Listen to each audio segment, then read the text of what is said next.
Welcome to my touch up salon and skill studio. Makeup की class में आज हमने स्टूडेंट को गाइड किया था कि ड्राई स्किन पे मेकअप कैसे क्रिएट होता है और मेकअप मिस्टेक्स को कैसे कवर किया जाता है। आज ये दो पॉइंट्स पे हमारा फोकस था। हर स्किन को प्रेप करने के लिए मुख्तलिफ प्रोडक्ट्स यूज़ होती हैं, तो ड्राई स्किन को भी प्रेप करने के लिए बहुत सी प्रोडक्ट्स यूज़ होती हैं, जिनमें सीरम्स होते हैं, मॉइस्चराइज़र्स होते हैं, मास्क होते हैं। अब हमारे मॉडल की जो स्किन थी वो बहुत ज़्यादा ड्राई नहीं थी, मगर किसी हद तक ड्राई थी। जब बहुत ज़्यादा ड्राई होती है तो फिर आपने पहले उनको सीरम भी अप्लाई करना होता है और शीट मास्क भी आप अप्लाई कर सकते हैं और फिर मॉइस्चराइज़ भी कर सकते हैं। तो हमारी मॉडल की स्किन किसी हद तक ड्राई थी, तो हमने सिर्फ मॉइस्चराइज़ किया। मॉइस्चराइज़ का ये तरीका होता है कि आपने ब्रश से पहले उनकी एप्लीकेशन की, पूरे फेस पे आपने लगा दिया प्रोडक्ट को। उसके बाद फिर फिंगर से आपने उनको मसाज करना होता है हल्का सा, ताकि उनकी स्किन मॉइस्चर हो जाए, थोड़ा सा ग्लो भी आ जाता है उसमें और स्किन हाइड्रेट भी हो जाती है। इसके बाद फिर 2-3-4 मिनट्स का आप स्टे देते हैं और उसके बाद फिर आप मेकअप स्टार्ट करते हैं। स्टार्ट करने की आपकी अपनी चॉइस होती है, जो सबको पता है कि आप फेस मेकअप भी पहले स्टार्ट कर सकते हैं, आइज़ मेकअप भी पहले स्टार्ट कर सकते हैं। तो यहाँ पे हमने पहले स्टार्ट आइज़ मेकअप का किया था। आइज़ मेकअप स्टार्ट करने से पहले हमने आईब्रोज़ को शेप अप किया और कंसीलर ब्रश से कंसील किया। इससे ये फ़ायदा होता है कि आपको एक क्लीन एंड नीट कैनवस मिल जाता है, आईब्रो भी आपकी प्रिपेयर हो जाती हैं और फिर आइज़ मेकअप ज़्यादा नीट एंड क्लीन होता है।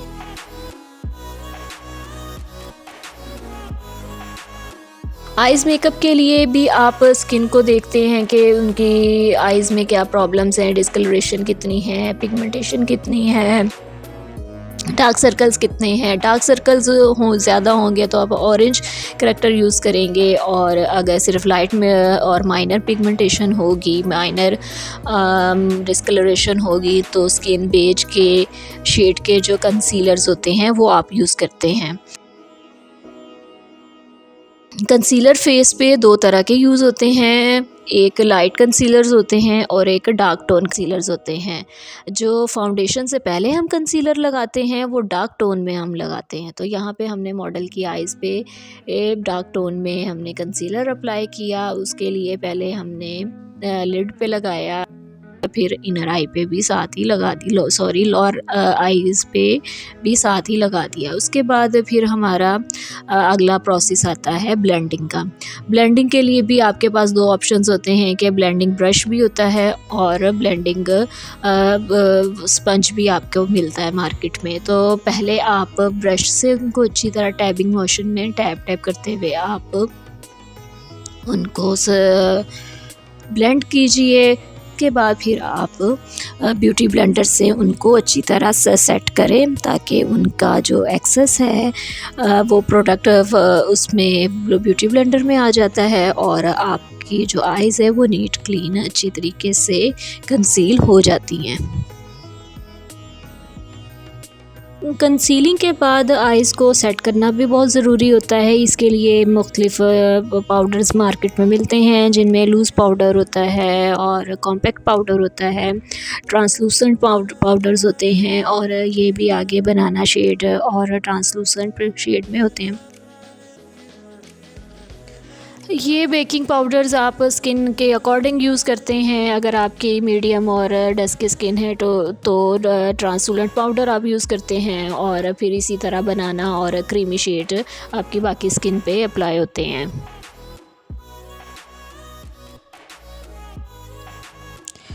आइज़ कंसीलिंग और आइज़ सेटिंग के बाद बारी आती है आइज़ कलरिंग की। आइज़ कलरिंग के लिए, आइज़ शेडोज़ के लिए मैं स्टूडेंट को हमेशा गाइड करती हूँ कि वो 4 ब्रशेज़ वाला रूल याद रखें कि 4 ब्रशेज़ में आपका पहला आपका बिग ब्लेंडिंग ब्रश आ गया, स्मॉल ब्लेंडिंग ब्रश आ गया, एक आपका डिपॉजिट ब्रश या आउटर कॉर्नर ब्रश, और 4th वन आपका ग्लिटर ब्रश आ गया। और फिर अप्लाई करने के लिए जहाँ पे कलर पैलेट की बात आए, तो कलर पैलेट को आपने इस तरह यूज़ करना है कि अपने लाइट टू अपनी आइज़ को टॉप टू बॉटम में आपने लाइट टू डार्क आना है। और अगर आउटर से आप स्टार्ट करेंगे तो फिर आउटर से आप डार्क टू लाइट पे आपकी इनर आइज आपकी कंप्लीट होगी। ये एक बेसिक आईज़ का आई का ये रूल है, और ये आपका एक तरह की आपकी आइज़ मेकअप ये होता है। बाकी तो आइज़ मेकअप बहुत से टाइप्स का होता है, मगर एक सिंगल आपकी टाइप स्टूडेंट्स को मैं ये गाइड करती हूँ।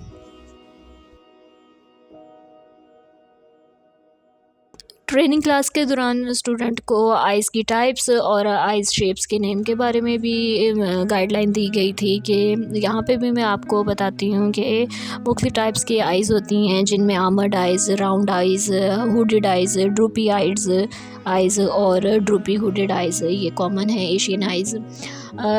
इन आइज़ पे हर आइज़ पे जो है ना वो डिफरेंट मेकअप आपको सूट करता है। हर मेकअप हर आइज़ के लिए नहीं होता। अब आइज़ मेकअप की हम लिस्ट के बारे में बात करें तो हमने स्टूडेंट को बताई थी। उनमें स्मोकी मेकअप होता है, ग्लिटर मेकअप होता है, शिमर मेकअप होता है, मैट मेकअप होता है, और फंकी मेकअप भी होता है, होलो आइज़ का भी मेकअप होता है। इस तरह के मुख्तलिफ आइज़ मेकअप होते हैं जो क्लाइंट और मॉडल की आइज़ पे किया जाता है।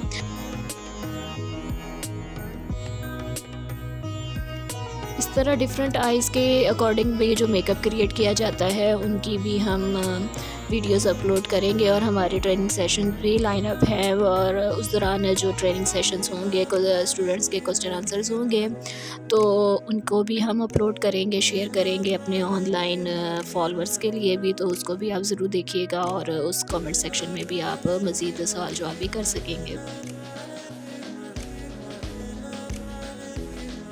हमारी मॉडल की आइज़ हमने ग्लिटर और शिमर आइज़ के साथ हमने क्रिएट की थी। तो इनकी फ़िक्सिंग का भी तरीका स्टूडेंट को गाइड किया गया था कि आपने अपनी मिक्सिंग ट्रे में ग्लू और ग्लिटर के साथ आपने पहले उन्हें अपने किसी भी फ्लैट ब्रश से मिक्सिंग कर लेनी है। उसके बाद फिर आप फिंगर से अपनी आइज़ पे आप फ़िक्स कर सकते हैं, इन्हें मॉडल की आइज़ पे फ़िक्स कर सकते हैं। ये इजी तरीका होता है कि आप बजाय सबसे पहले आप डायरेक्ट ब्रश अप्लाई करने से पहले बेहतर है कि आप पहले फिंगर टिप से आप ग्लिटर आई बॉल पे आप फ़िक्स कीजिए। और इसके लिए भी एक टिप ये होती है कि आप मॉडल की आइज़ को साथ साथ ओपन करके देखते रहें कि ग्लिटर आपकी आई बॉल और क्रीज कट से ऊपर तो नहीं लग रहा।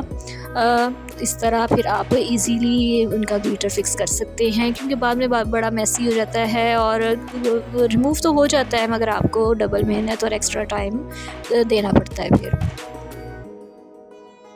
ग्लिटर फिक्सिंग के बाद क्रीज लाइन की हार्श लाइन को ब्लेंड करना बहुत ज़रूरी होता है। उससे आप स्मॉल ब्लेंडिंग ब्रश भी ले सकते हैं, बिग ब्लेंडिंग ब्रश भी आप यूज़ कर सकते हैं, उससे अच्छी तरह आप ब्लेंड कर लेते हैं।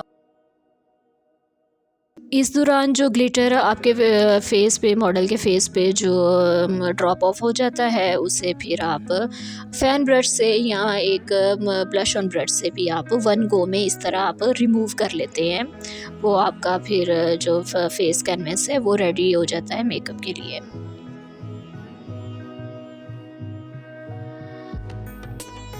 फेस फाउंडेशन एप्लीकेशन से पहले फेस न्यूट्रलाइजेशन का भी एक स्टेप होता है। फेस न्यूट्रलाइजेशन हम उसको कहते हैं जो कंसीलर प्लस करेक्शन जब हम यूज़ करते हैं तो उसे फेस न्यूट्रलाइजेशन कहते हैं। ये हम तब करते हैं जब हमारी मॉडल के फेस में मुख्तलिफ पिगमेंटेशंस हों, तो फिर हम उन्हें ऑरेंज करेक्टर्स और से हम उन्हें हाइड करते हैं। उसके बाद फिर हम डार्क टोन कंसीलर हम यूज़ करके उनको न्यूट्रलाइज़ भी कर लेते हैं, ताकि हमारी अब क्योंकि हम 1 शेड और 2 शेड लाइटर हम फाउंडेशन अप्लाई करते हैं, ताकि फिर हमारी जो फाउंडेशन है वो ग्रे टोन में और उसमें ज़्यादा वाइटिश लुक ना आए। तो ये उसके लिए फेस न्यूट्रलाइजेशन स्टेप करना इंपॉर्टेंट होता है।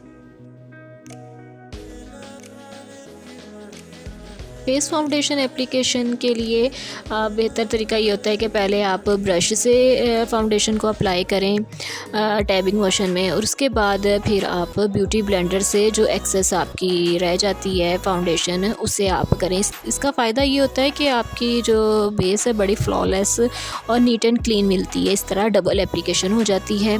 अगर डायरेक्ट हम स्पंज पे लगा लेते हैं फाउंडेशन तो उसमें कुछ स्पंज में ही वो फाउंडेशन रह जाती है, कुछ फेस पे डायरेक्ट पैच बनने का डर होता है, अच्छी ब्लेंडिंग नहीं होती, और इस वजह से पहले हम ब्रश यूज़ करते हैं, उसके बाद ब्यूटी ब्लेंडर यूज़ करते हैं। ब्यूटी ब्लेंडर हमेशा आपका वेट होना चाहिए। वेट भी ऐसा कि आपने उसको पहले करके बॉल में करके रख लिया, उसके बाद फिर उसे अच्छी तरह आपने नीट करके फिर आप यूज़ करते हैं ताकि वाटर ड्रॉप्स जो हैं वो क्लाइंट के फेस पे जो है उनके ड्रॉप ऑफ ना हो।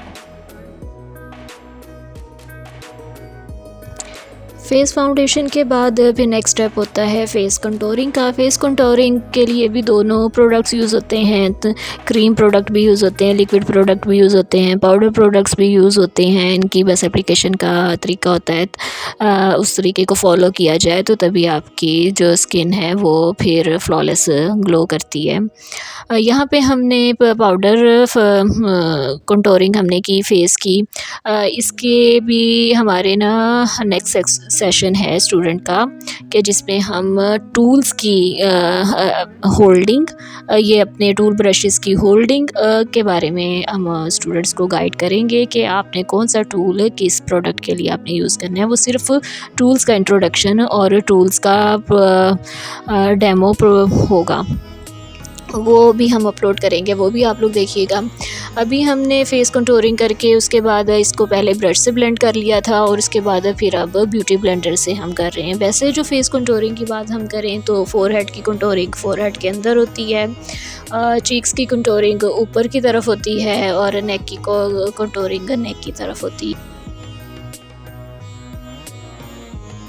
चीक्स कंटूरिंग के लिए एंगुलर ब्रश जो है हम वो भी यूज़ करते हैं। उसी तरह नोज़ कंटूरिंग के लिए भी एंगुलर जो कंटूरिंग ब्रश होता है वो यूज़ किया जाए तो आपका ज़्यादा इजी होता है, और बिगनर के लिए यही है कि बिगनर वो यूज़ करें।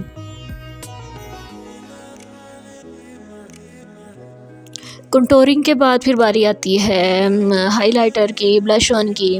ब्लश ऑन के लिए भी आप जो बिगनर हैं वो जो स्मॉल जो हमारे पास ब्लश ऑन ब्रशेस होते हैं वो यूज़ करें। बिग ब्लश ऑन ब्रश शौक पे पकड़ तो लेते हैं मगर उसे हैंडल करना भी मुश्किल होता है कि उस पर प्रोडक्ट ज़्यादा लग जाता है और फिर पैच पड़ जाता है स्किन पे। इस स्टेज पे ब्लश ऑन की मिस्टेक का भी हमने गाइड किया था कि ब्लश ऑन में जब जैसे हम बात कर रहे हैं कि ब्लश ऑन ज़्यादा लग जाता है तो उसको फिर हम कैसे फ़िक्स कर सकते हैं। इसकी फ़िक्सिंग आप ऐसे करते हैं कि आप फिर अपना ब्यूटी ब्लेंडर लेते हैं जो आपने फाउंडेशन के लिए यूज़ किया होता है, वही आपने लेना है और आपने इस तरह टैप टैप करके उस एरिए को नीट कर लेना है। एक्सेस एरिए पे जहाँ पे आपका ब्लश ऑन लग गया है आपने उसे नीट कर लेना है। यहाँ पे ये बात का ध्यान रखना होता है कि जो प्रोडक्ट हमने यूज़ किया जाता है हमने उसकी फ़िक्सिंग भी उसी से करनी होती है। अगर हम क्रीम प्रोडक्ट यूज़ कर रहे हैं तो उसकी फ़िक्सिंग भी क्रीम से होगी, और अगर हम पाउडर यूज़ कर रहे हैं प्रोडक्ट तो इसकी फ़िक्सिंग भी पाउडर से ही होगी। अब यहाँ पे ब्लश ऑन की सिलेक्शन का भी एक जो प्रोसेस है वो बड़ा इम्पोर्टेंट है कि आप इसकी ब्लश ऑन कलर की सिलेक्शन आप कैसे करते हैं। स्किन के अकॉर्डिंग भी होती है, ड्रेस के अकॉर्डिंग भी होती है, ज्वेलरी के अकॉर्डिंग भी होती है और आपके लिप शेड आई शेड के अकॉर्डिंग भी होती है। इनमें क्या डिफरेंस होता है इसका भी हम difference between different blush on shades इनका भी हम डेमो सेशन है हमारा, वो भी हम नेक्स्ट क्लास में करेंगे, नेक्स्ट आने वाली क्लासेस में हम करेंगे। इस तरह हमने ब्लश ऑन इनका कंप्लीट कर दिया, इनकी कंटूरिंग हो गई और अब नेक्स्ट हम हाइलाइटिंग और फाइनल टचेस और आइज़ के देगर हमारे जो रह गए हैं स्टेप्स अब उनको हम फॉलो कर रहे हैं। फेस को हाईलाइट करना बहुत इम्पॉर्टेंट होता है, मगर इसके लिए आपको कुछ बातों का ख्याल रखना होता है कि फ़ेस को हम उन एरियाज़ को करते हैं जिसमें प्रोमिनेंट करना होता है। हाईलाइटिंग से फेस का वो एंगल, वो एरिया प्रोमिनेंट होता है। तो वैसे हाईलाइट्स जो पॉइंट्स होते हैं फेस के, वो हम सभी को पता है। फोरहेड के हो गया, आईब्रो, लोअर आईब्रोज़ हो गई, इनर आइज़ हो गई, और चीक हमारे हो गए, हमारा नोज़ हो गया, हमारे जॉ लाइंस हो गई, हमारी कॉलर बोन हो गई। ये जो है मेकअप फेस के हाईलाइट पॉइंट्स होते हैं। फेस हाइलाइटर्स मार्केट में बहुत से ब्रांड्स में हैं। बिगनर्स को इस झंझट में नहीं शुरू में पड़ना चाहिए कि वो एक्सपेंसिव ले, या आप अपने ड्रग स्टोर जो हाइलाइटर्स हैं वो यूज़ करें। कोई भी हाइलाइटर यूज़ करने की एक ज़बरदस्त टेक्निक ये है कि आप स्प्रे अपना लें, या फिर आप सिंपल वाटर स्प्रे बॉटल में आप वाटर डाल लें, और पहले आप अपने ब्रश को गीला करें उससे, और उसके बाद फिर आप जब हाइलाइटर से अब उनको स्वैप करते हुए जब आप अप्लाई करते हैं तो बहुत ज़बरदस्त उसका ग्लो आता है। सेकंड, उसका ये तरीका होता है कि आपने फेस पे मिस्ट सेटिंग स्प्रे आपने मिस्ट किया। सेटिंग स्प्रे से आपने पहले उनको स्प्रे कर दिया फेस को आपने 1 मिनट का टाइम दिया, 1 मिनट के अंदर का, कि ना वो ज़्यादा मुकम्मल तौर पे ना वो सूखा, ना मुकम्मल तौर पे वो अभी वेट हुआ। और उस पर भी जब आप हाइलाइटर अप्लाई करते हैं वो आपका लॉन्ग लास्टिंग और ज़्यादा ग्लोइंग आपको टारगेट अचीव होता है। हाइलाइटिंग ब्रशेस का नॉलेज होना भी स्टूडेंट के लिए बहुत ज़रूरी है, कि बिगनर को पता होना चाहिए कि वो स्टार्ट में कौन सा ब्रश हाइलाइटिंग के लिए यूज़ करें। हाइलाइटिंग के लिए ज़्यादा तो कॉमन हमने देखा है कि वो फ़ैन ब्रश यूज़ करते हैं, मगर फ़ैन ब्रश स्टार्ट में आप उतना अच्छा हैंडल नहीं कर पाएंगे। उसके लिए हम ब्लेंडिंग ब्रश की तरह का फ्लफ़ी हाइलाइटिंग ब्रश होता है, आप वो चीक्स के लिए उसको अप्लाई करें, भी अप्लाई कर सकते हैं। कॉलर बोन पे भी आप उसी से यूज़ करें, नोज़ पे भी आप उसी से यूज़ करें। फिर इनर आईब्रोज और इनर आइज़ के लिए फिर स्मॉल एंगल ब्रश जो होता है हाइलाइटिंग ब्रश, वो यूज़ किया जाए तो वो आपका परफेक्ट आपको रिज़ल्ट मिलता है। इस तरह आपकी प्रोडक्ट कोई भी हो, चाहे एक्सपेंसिव हो, चाहे आपकी एवरेज एज की हो चाहे रेंज की हो, चाहे इम्पोर्टेड हो, चाहे लोकल हो, अगर उसको इस टेक्निक से इस्तेमाल किया जाता है तो फिर आपको वो रिज़ल्ट अच्छा देती है। ग्लो हाइलाइटिंग के बाद फिर फेस के हाइलाइटिंग पॉइंट्स की बारी आती है। फेस के हाइलाइटिंग पॉइंट्स में आप इससे आप ये मुराद ले लें कि फेस को ज़्यादा और प्रोमिनेंट कर फीचर्स को करने के लिए कंसीलर्स यूज़ होते हैं। जो हमने अंडर बेस हमने कंसीलर यूज़ किया था वो स्किन से डार्क हमने यूज़ किए थे, जबकि हाइलाइटिंग के लिए क्लाइंट की मॉडल की skin two tone lighter concealer use कर सकते हैं। इससे ज़्यादा लाइटर पे आप चले जाएंगे तो वो ग्रेश जो है वो ग्रे में और ऐश में वो जो है स्किन टोन चला जाएगा। फेस कंसीलिंग के लिए वही फिर आपने ब्यूटी ब्लेंडर आपने इस्तेमाल करना है। ब्यूटी ब्लेंडर से अच्छी तरह आपने टैबिंग मोशन में ब्लेंड करना है। इसके लिए आप इस बात का ख्याल रखना होगा क्लाइंट की आइज़ को ऊपर करवाना होता है कि वो ऊपर की तरफ देखें, ताकि उनकी रिंकल लाइंस और उनकी जो आई लाइंस होती हैं वो आप कवर कर सकें। और कंसील को पैटर्न अप करने के बाद फिर उनको फॉरन सेटिंग पाउडर से लॉक करना भी बहुत इंपॉर्टेंट है। तो उसके लिए बहुत से पाउडर्स यूज़ होते हैं, उसकी भी हमने स्टूडेंट को डिटेल में गाइड किया। इसके बाद लोअर आई शेड्स अप्लाई किए, जिसमें हमने डिपॉजिट कलर और अपना डार्क कलर जो हमने 2 यूज़ किए थे, हमने वो दोनों का मिक्सचर हमने लोअर आइज़ पे अप्लाई किया। लिप शेड्स की सिलेक्शन भी आप स्किन के अकॉर्डिंग भी करते हैं, मेकअप के अकॉर्डिंग भी करते हैं, और ज्वेलरी के अकॉर्डिंग भी की जाती है, और अगर क्लाइंट आपका होता है तो क्लाइंट की डिमांड पे भी की जाती है। मॉडल मेकअप में तो जो आपने सोचा होता है, जो आपने क्रिएट करना होता है, आप वही क्रिएट करते हैं, उसमें मॉडल की इन्वॉल्वमेंट नहीं होती। Lip colour, lip gloss, lipstick shades apply करने का आसान तरीका ये होता है, पहले आप लिप पेंसिल से आप आउटलाइन क्रिएट करें, या आप लिप ब्रश से आउटलाइन क्रिएट करें। ये आपकी अपनी परफेक्शन पे है, आप जिस पे कंफर्टेबल आप करते हैं। पेंसिल को हैंडल करना मुझे लगता है ज़्यादा इजी होता है कि पहले आपने सेंटर से आपने वी शेप बनाई, आउटर कॉर्नर से डॉटेड किया, डॉटेड को मिलाते गए और इस तरह आपने आउटलाइन क्रिएट कर दी। इससे आपकी जो लिप की शेप है वो परफेक्ट बनती है। यहाँ पे हमने थोड़ी सिमिलर लिप शेप भी क्रिएट की ताकि स्टूडेंट को इसकी फ़िक्सिंग का भी बताया जाए कि इसको बाद में फ़िक्स किया कैसे किया जाता है जब आपकी लिप शेप ख़राब हो जाए। और लिप शेप ख़राब होने की एक वजह ये भी होती है कि जब आपका अब खुद का एंगल ठीक नहीं होता कि आप बहुत ज़्यादा साइड पर होके लिप्स पे पेंसिल लाइन जो है वो लगा रहे होते हैं।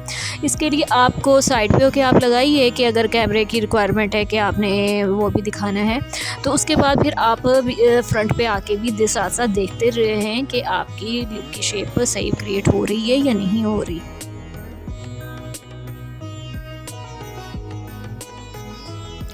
लिप शेप की फ़िक्सिंग का ये तरीका होता है कि आपके पास एंगुलर ब्रश होता है, कंसीलिंग ब्रश होता है, आप पे हल्का सा कंसीलर अप्लाई करते हैं, वो उससे आप वो एरिया नीट करते हैं। आप इस पे कंसीलर भी अप्लाई कर सकते हैं और उससे ब्यूटी ब्लेंडर से भी आप यूज़ कर सकते हैं, क्योंकि ब्यूटी ब्लेंडर पे आपकी फाउंडेशन ऑलरेडी लगी हुई होती है, आपने एक्स्ट्रा फाउंडेशन नहीं लेनी होती। अगर आप वो लेंगे तो वहाँ पे पैच पड़ जाएगा, उसको सेट करना आपके लिए प्रॉब्लम क्रिएट करेगा। तो इसलिए आप उसको अवॉइड करें, आप कंसीलर ब्रश लें या फिर आप ब्यूटी ब्लेंडर लें और इसके बाद फिर उस एरिया को फिर आप सेटिंग पाउडर से फिक्स भी कर सकते हैं।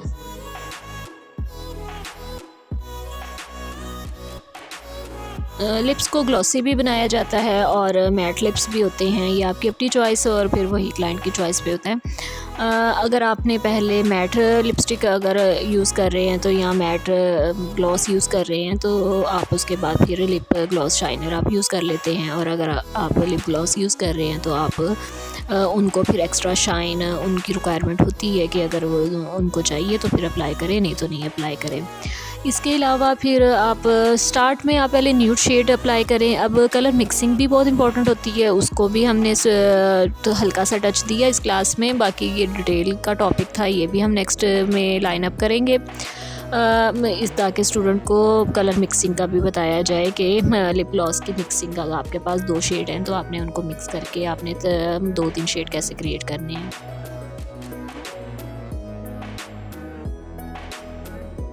लिप ग्लॉस की एप्लीकेशन के बाद फिर स्टूडेंट को भी मैंने मौका दिया था कि वो आके इसको फ़िक्स करें, तो फिर एक स्टूडेंट ने आके ब्यूटी ब्लेंडर से अपने तरीके से फिर इसको जो उन्होंने तरीका अचीव किया था उस तरीके से फिर उन्होंने उसको फ़िक्स किया था कि उसके कॉर्नर्स हमने ख़ुद उनको मेसी किया था ताकि आपको ब्लेंडिंग करने का तरीका भी पता चल जाए और फिर ग्लॉसिंग की जो फ़िक्सिंग है वो भी आपको पता चल जाए कि अगर आपकी मिस्टेक हो जाती है तो आपने इसको कैसे फिक्स करना होता है।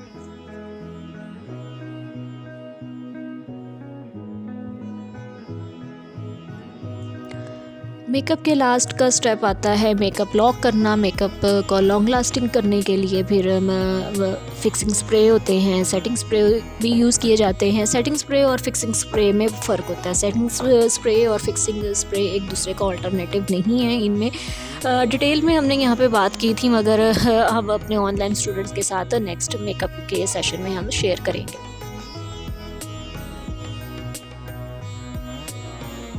मेकअप के बाद फिर हमारा हेयर स्टाइलिंग सेशन भी स्टार्ट हुआ था, तो उनके स्टूडेंट्स भी हमारे पास मौजूद थे। तो यहाँ पे हमने बैक कॉमिंग के साथ टिक्का और माथा पटिंग की सेटिंग वो भी स्टूडेंट्स को बताई गई थी, और इसके बाद फिर बैक कॉमिंग और इसके बाद फिर लूज़ कर्ल्स का सेशन हमारा हुआ था। कर्ल्स बहुत से टाइप्स के होते हैं, लूज़ कर्ल्स होते हैं, बाउंस कर्ल्स होते हैं, स्पाइरल कर्ल्स होते हैं, वेवी कर्ल्स होते हैं, मेसी कर्ल्स होते हैं। तो इन सब का डिफरेंस क्या क्या होता है, इसका हमारा हेयर का सेशन हुआ था, हेयर की क्लास हुई थी, तो वो हम हेयर की वीडियो जब अपलोड करेंगे तो हमारे ऑनलाइन स्टूडेंट्स उससे भी सीख सकेंगे। हमारे स्टूडियो में मेकअप क्लासेस होती हैं, हेयर स्टाइलिंग क्लासेस होती हैं, हेयर ट्रीटमेंट क्लास होती है, हाइड्रा फेशियल क्लास भी है, और एक्रेलिक नेल आर्ट क्लास भी है, और स्पेशल एक्रेलिक क्लास भी है। एक्रेलिक नेल्स में और नेल आर्ट में फ़र्क होता है, इसलिए मैं इनको सेपरेट कंसीडर करती हूँ। और इनके कंबाइन कोर्स भी सिखाया जाता है और सेपरेट कोर्स भी हम सिखाते हैं।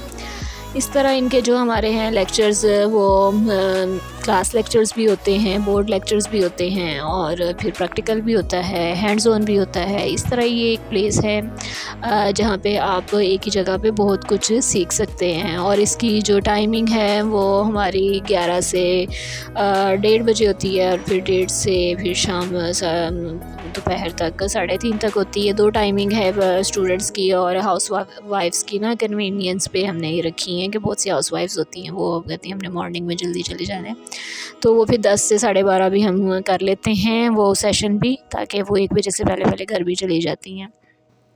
इस तरह ये एक अच्छा प्लेटफॉर्म है, आप सीख सकते हैं। हमारी 1 डे वर्कशॉप्स भी होती हैं और मास्टर क्लास भी 3 डे मास्टर क्लासेस भी होती हैं, और फिर इस तरह के ये फुल कोर्सेज़ भी हैं, ये भी आप ज्वाइन कर सकते हैं।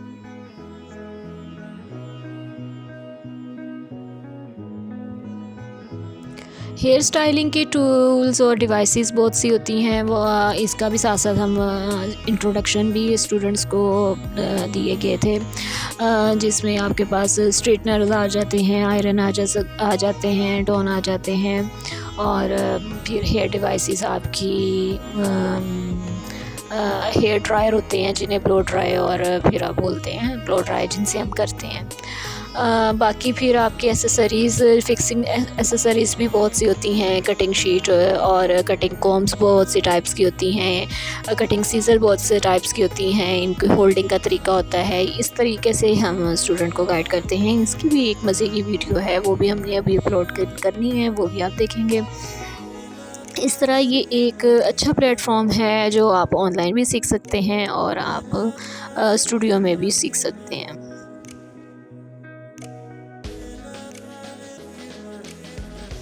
हेयर कलरिंग भी एक इम्पॉर्टेंट चैप्टर होता है। वो कलर कोड, कलर अंडरटोन और कलर बार, ये सारा कलर चार्ट के हिसाब से फिर स्टूडेंट्स को इस तरह भी गाइड करते हैं। जब तक आपको कलर कोड, अंडरटोन आपको नहीं पता होते, आप बेहतर कलर नहीं क्लाइंट का आप कर सकते जो उनका डिज़ायर कलर होता है। और आप कलर करेक्शन और कलर फिक्सिंग भी आप उस तरह नहीं कर सकते। हमारी अब आने वाले दिनों में हमारी ची ब्रांड की क्लास भी है। ची ब्रांड अमेरिकन ब्रांड है, जिसे Wajid Khan hair artist, hair colourist, makeup artist हैं, वो इंडोर्स करते हैं। उनका ये ब्रांड है, उनकी है हमारी वो क्लास होगी, वो भी आप उस पर भी आप ऑनलाइन भी पार्टिसिपेट कर सकते हैं और हमारी लोकेशन पे भी आ सकते हैं। अगर आप इंटरेस्टेड हैं तो कमेंट बॉक्स में आप हमें मैसेज कर सकते हैं वहाँ अपने नंबर के साथ, या हमारे कॉन्टैक्ट नंबर पे आप व्हाट्सएप पे कांटेक्ट करें, उससे भी आपको गाइडलाइन काफ़ी मिल जाएगी। इसके अलावा फिर लैशेज़, आइज़ लैशेज़ और हेयर एक्सटेंशन की भी हमारी यहाँ पे ट्रेनिंग सेशंस होते हैं, उस पर भी आप पार्टिसिपेट कर सकते हैं। इन सब के साथ इम्पॉर्टेंट बात जो फिर हर स्टूडेंट सवाल करता है कि क्या सर्टिफिकेट भी मिलता है? जी बिल्कुल, सर्टिफिकेट भी है, साथ ई सर्टिफिकेट भी है, और आपको फिर हार्ड फॉर्म में भी सर्टिफिकेट दिया जाता है, सॉफ्ट फॉर्म में भी दिया जाता है। ई सर्टिफिकेट का ये फ़ायदा होता है कि आप आउट ऑफ कंट्री आपने अप्लाई करना होता है, तो वहाँ पे ई सर्टिफिकेट आपके वहाँ डिमांड किए जाते हैं। फिर अब्रॉड में नेल टेक्नीशियंस की क्या क्या जॉब्स अपॉर्चुनिटी आपको मिलती हैं, वो भी हम स्टूडेंट्स को गाइड करते हैं। उसका हमने एक सेशन भी हमने किया था, और हम एक अब बड़े प्लेटफॉर्म पे भी हम उसका एक सेशन करने लगे हैं, वो अब हम करेंगे, जिस पे हम international job opportunity, job demand और क्लाइंट डिज़ायर, क्लाइंट डिमांड पे हम अपने बिगनर्स को और अपकमिंग नेल टेक्नीशियंस को गाइड करेंगे कि वो वहाँ पे जाके अच्छा अपना अर्न कर सकते हैं, वो भी डॉलर्स में।